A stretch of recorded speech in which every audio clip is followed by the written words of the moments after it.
Congratulations on your new Brio 300 series bottom load water cooler. Let's walk through the easy installation. Step 1.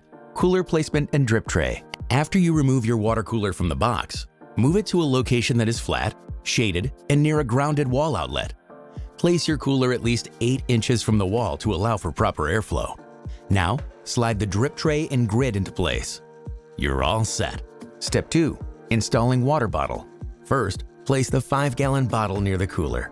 Remove the plastic seal on top of the bottle and clean the cap and neck area with a damp cloth. Insert the adapter and place the cap over the bottle, then press it into place. To finish, slide the bottle into the cabinet, close the door, and plug the cooler into a wall outlet to activate the pump. Now, wait 5 minutes for the water tanks to fill. Final steps. Place 2 cups under the taps and press the hot and cold paddles until the water dispenses steadily. Next, locate the red heating and green cooling controls on the back of your cooler and switch both to on. That's it. Now you're ready to start enjoying better hydration with your new Brio water cooler.